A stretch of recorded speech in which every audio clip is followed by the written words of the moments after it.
أعوذ بالله من الشيطان الرجيم بسم الله الرحمن الرحيم ایک رمضان کے بعد عید الفطر اور دوسری عید الاضحیٰ 10 ذو الحجہ کو، یہ مسلمانوں کے دو تہوار ہیں، مسلمانوں کے اسلام کے شعار ہیں،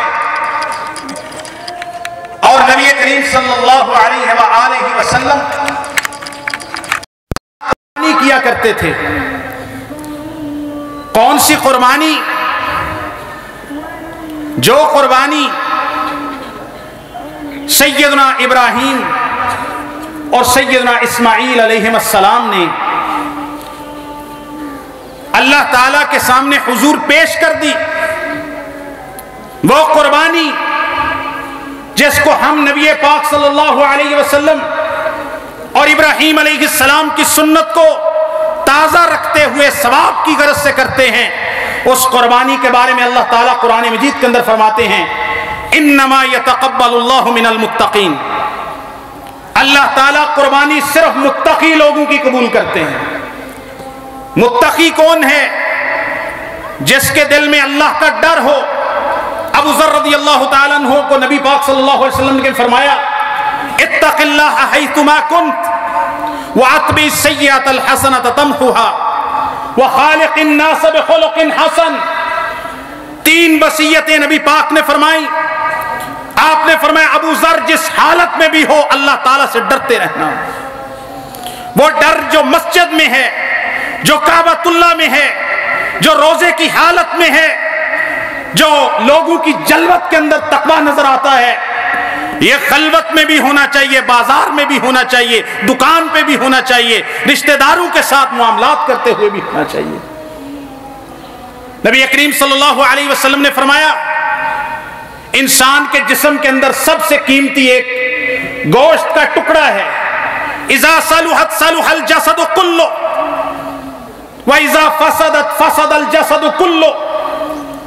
ایک گوشت کا ٹکڑا اگر یہ صحیح ہو جائے، آپ نے فرمایا سارا جسم صحیح ہو جاتا ہے، اگر یہ خراب ہو جائے سارا جسم خراب ہو جاتا ہے۔ آپ نے فرمایا الا وہی القلب، اپنے سینہ اطہر کی طرف اشارہ کر کے کہا اور یہ دل ہے انسان کا، یہ دل اگر صحیح ہے، دل میں اللہ کا خوف ہے، اللہ کا ڈر ہے، انسان کے اندر پرہیزگاری ہے، حیا ہے، سارا جسم صحیح سمت میں چل رہا ہے۔ دل خراب ہو گیا، دل بگڑ گیا، دل کو زنگ لگ گیا، سارا جسم انسان کا بگڑ جاتا ہے۔ اور آپ نے فرمایا التقویٰ ہا ہونا، تقویٰ انسان کے دل اور سینے اور اس کی روح کے اندر ہوتا ہے۔ دوسری بات، اللہ تعالیٰ نے سورہ الحج کے اندر قربانیوں کے بارے میں فرمایا، یاد رکھنا لن ینال اللہ لحومها ولا دماؤها ولکن ینالہ التقویٰ منکم۔ اللہ فرماتے ہیں اللہ تعالیٰ کو نہ ان جانوروں کا گوشت پہنچتا ہے نہ ان کا خون پہنچتا ہے۔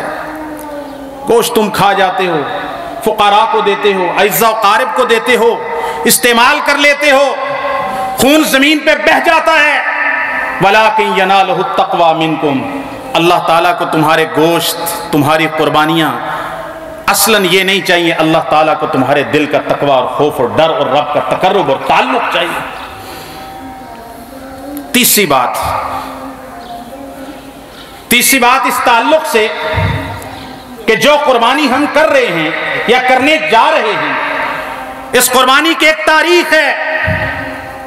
صرف جانور کو ذبح کرنا قربانی نہیں، بلکہ قربانی ہے ابراہیم علیہ السلام کی ملت اور ان کی سیرت پر چلتے ہوئے کائنات ساری سے اللہ تعالیٰ کی خاطر، اگر اللہ تعالیٰ کی محبت کے آڑے، اس کے دین کے آڑے کائنات کی کوئی بھی چیز آئے، ابراہیمی بن کر کائنات کی ہر چیز کو دفع کر دیا جائے، چھوڑ دیا جائے اور اللہ تعالیٰ سے اپنا تعلق مضبوط کر لیا جائے، اس کا نام قربانی۔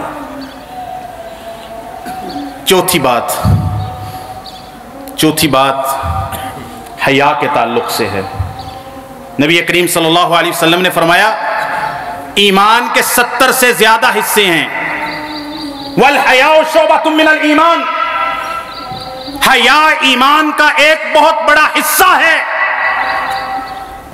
اور فرمایا اذا لم تستحی فصنع ما شئت، جب تیرے اندر حیا نہ رہے تو بے حیا ہو جائے، پھر تجھے کوئی پوچھنے والا نہیں ہے جو مرتے کرتا پھر۔ ہمارے معاشرے سے میرے بھائیوں حیا ختم ہو رہا ہے۔ حیا کو عام کرنا ہے، حیا کو عام کرنا ہے۔ خواتین نے بھی، مردوں نے بھی، نوجوانوں نے بھی اپنے اندر حیا کو پیدا کریے، دل کے اندر، نظر کے اندر، انسان کے کردار کے اندر حیا نظر آئے۔ پانچویں بات، مردوں اور عورتوں کے حقوق کے تعلق سے نبی کریم صلی اللہ علیہ وسلم نے فرمایا، حجۃ الوداع کے موقع پر استوصوا بالنساء خیرا، آپ نے فرمایا مجھ سے، محمد کریم صلی اللہ علیہ وسلم سے وصیت لے لو کہ عورتوں کے ساتھ اس نے سلوک کرو گے۔ فقد استحللتم فروجہن بکلمۃ اللہ، ان عورتوں کو اپنے اوپر تم نے حلال کیا اللہ کے کلمے کے ساتھ۔ ان کا تمہارے اوپر حق ہے کہ ان کو اچھا کھانا دو، لباس دو، حسن سلوک کرو ان کے ساتھ، اور تمہارا عورتوں پر یہ حق ہے کہ نبی کریم صلی اللہ علیہ وسلم نے فرمایا تمہاری اجازت کے بغیر کسی شخص کو تمہارے گھر میں داخل نہ ہونے دے۔ چھٹی بات اپنی کردار سازی کے اعتبار سے ہے۔ مسلم معاشرہ ادخلوا فی السلم کافہ، پورے کے پورے اسلام میں داخل ہو جاؤ۔ اسلام یہ نہیں ہے کہ ایک جز پہ عمل کر لیا تو مسلمان ہو گئے، سارے اسلام پہ عمل کرنا ہے تو مسلمان ہونا ہے۔ اور ساتویں بات، قربانیوں کے تعلق سے، یہ آج کے خطبے کو میں اس کے نام کرتا ہوں، جو پہلے تمہیدی باتیں کہی ہیں، میں اپنے اس خطبے کو اور گزشتہ خطبے کو بھی ایک قربانی میں اور آپ دینے جا رہے ہیں، وہ بہت معمولی قربانی ہے۔ ایک قربانی ابراہیم علیہ السلام کے وطن سے فلسطین کے نوجوان اور بچے اور عورتیں دے رہے ہیں، وہ بہت بڑی قربانی ہے۔ نبی کریم صلی اللہ علیہ وسلم کا ایک صحابی آتا ہے، کہتا ہے یا رسول اللہ اگر کبھی جہاد کے لیے قافلے نکلیں، ایک شام کو جا رہا ہو، ایک عراق کو جا رہا ہو، یا رسول اللہ میں کس قافلے میں شرکت کروں؟ آپ نے فرمایا الی مہاجر ابراہیم، ابراہیم علیہ السلام کی ہجرت گاہ فلسطین کی طرف جانے والے قافلے میں شامل ہو جائے۔ انبیاء کی سرزمین کے اندر خون بہ رہا ہے، فلسطین، غزہ کے لوگ، رفح کے لوگ قربانیوں کی ایک داستان رقم کر رہے ہیں، اور دوسری طرف 2 ارب مسلمان تماشائی بن کر بے شرمی کی داستان نقل کر رہے ہیں، جس میں اور ہم سب شامل ہیں، ہمارے حکمران شامل ہیں۔ قربانیوں سے کوئی قوم جنگ نہیں ہارا کرتی، ہماری تاریخ قربانیوں کی ہے۔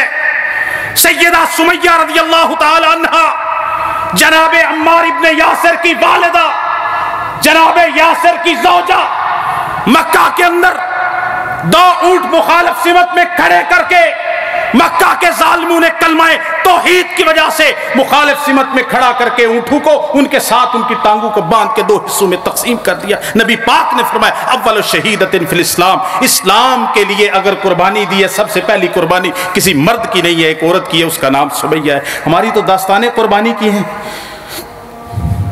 ہماری قربانی کی داستانوں کے اندر بلال حبشی آتے ہیں، تپتے ہوئے صحراؤں پہ گھسیٹا جاتا ہے، صہیب رومی آتے ہیں، حباب ابن عرقط آتے ہیں جن کو جلتے کوئلوں پہ جلایا جاتا ہے۔ ہماری تاریخ کے اندر غزوہ احد کا وہ واقعہ ہے جہاں پر انس ابن نضر آتے ہیں، انس ابن مالک کے چچا، اور وہ بڑھتے جاتے ہیں کافروں کی صفوں کو توڑتے ہوئے۔ صحیح بخاری کتاب المغازی میں حدیث ہے، لوگ کہتے ہیں ذرا جم کے لڑو، ٹھہر کے لڑو، سامنے سے تیر آ رہے ہیں۔ انس ابن نضر کہتے ہیں اللہ کی قسم مجھے احد پہاڑ کے پیچھے سے جنت کی خوشبو آ رہی ہے۔ صحیح بخاری کی حدیث پڑھ رہا ہوں، شہید ہوئے، کافروں کی صفوں کو چیرتے ہوئے آگے نکل گئے، واپس آئے، جب وہ شہید ہوئے ان کو اٹھا کے لایا گیا۔ صحیح بخاری کی حدیث ہے، جسم کے اوپر 100 کے قریب نیزوں کے، برچھیوں کے، تلواروں کے زخم لگے ہوئے تھے، کوئی حصہ خالی نہیں تھا۔ عبداللہ ابن حرام، جابر ابن عبداللہ کے والد، 9 یتیم بیٹیاں، 1 یتیم بیٹا چھوڑ کے جا رہے ہیں، اور غزوہ احد کے اندر پہلی شہادت عبداللہ ابن حرام دے رہے ہیں رضی اللہ تعالیٰ عنہ۔ سیدنا حمزہ رضی اللہ تعالیٰ عنہ نبی پاک کے چچا بھی ہیں، بچپن کے دوست بھی ہیں، آپ کے دودھ شریک بھائی بھی ہیں، اور اسلام کا تعلق بھی ہے۔ ان کو شہید کیا جاتا ہے۔ رسول اللہ صلی اللہ علیہ وسلم نے فرمایا سید الشہداء حمزہ، یہ قربانیاں ہیں اسلام کے لیے، یہ قربانیاں دی گئی اسلام کے لیے۔ مکہ شہر سے نکالا، ہجرتیں کرنے پہ مجبور ہوئے، شیب ابی طالب میں 3 سال تک نبی پاک کے خاندان کا دانا پانی بند کیا گیا۔ یہ قربانیاں ہیں۔ کبھی حبشہ کی طرف، کبھی مدینہ کی طرف، کبھی یثرب کی طرف ہجرتیں کی۔ قربانیوں سے اسلام آگے بڑھا ہے، قربانیوں سے اسلام پیچھے نہیں آیا ہے۔ سوچنا مجھے اور آپ کو ہے۔ اللہ کی قسم میں ایک جملہ کہتا ہوں اور ایک صحابی کی وجہ سے کہتا ہوں۔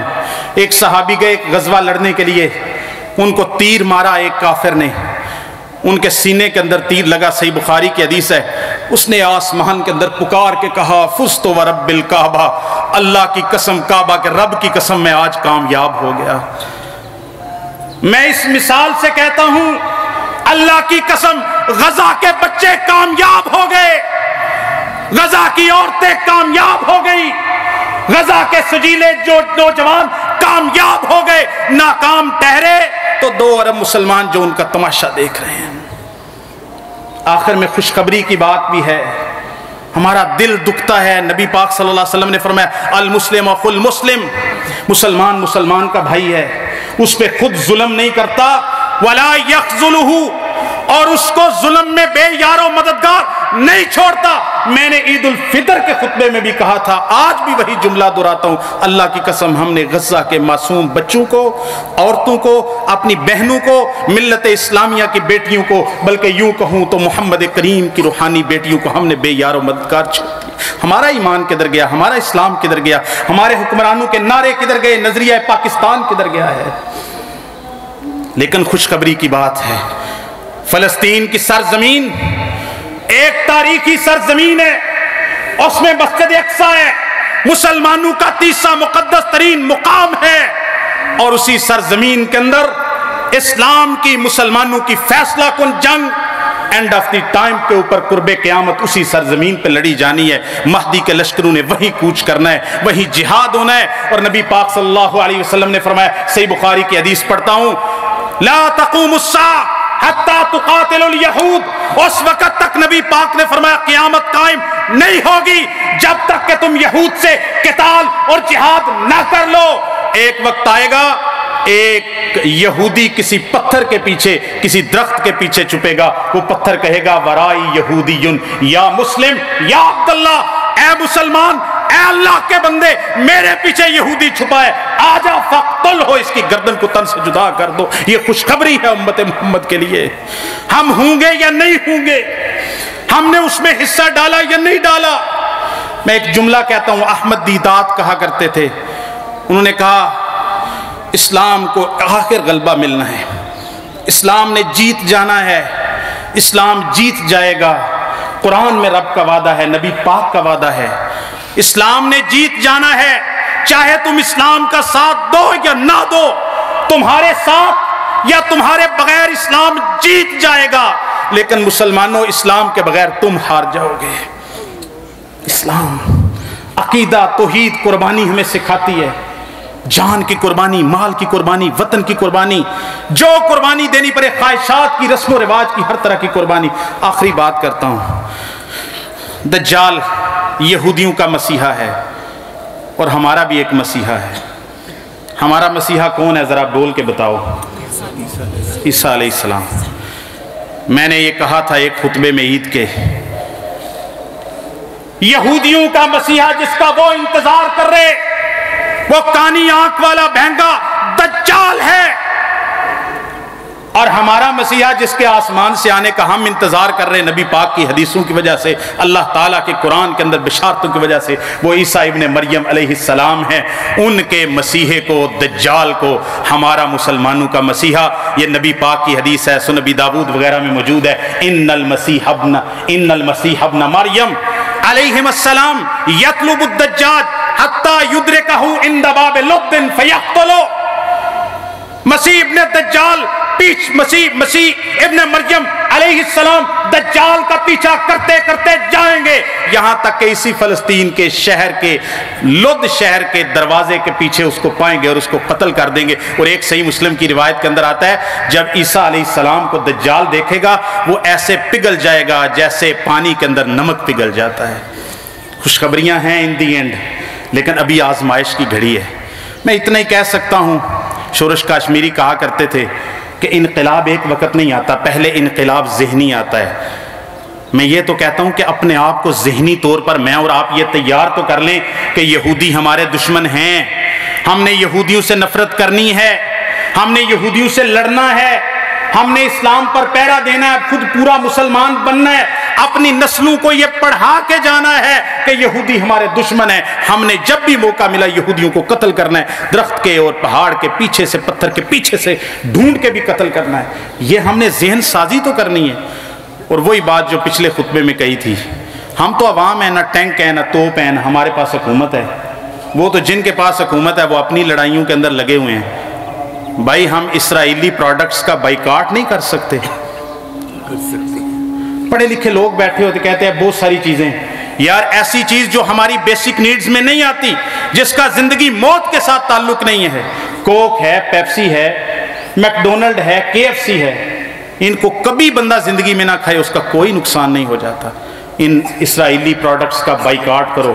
آج کی عید، آج کا خطبہ، آج کی دعا، ہمارے جذبات، ہماری دعائیں، ہماری تمنائیں ہم فلسطین کے غیور مسلمانوں کے اور غزہ کے غیور مسلمانوں کے اور شہداء کے نام کرتے ہیں۔ اللہ تعالیٰ انہیں نجات عطا فرمائے، اللہ تعالیٰ سارے مسلمانوں کی قربانیاں قبول فرمائے، اعمال صالحہ قبول فرمائے۔ وما توفیقی الا باللہ۔ ان الحمد للہ۔ اعوذ باللہ من الشیطان الرجیم، بسم اللہ الرحمن الرحیم۔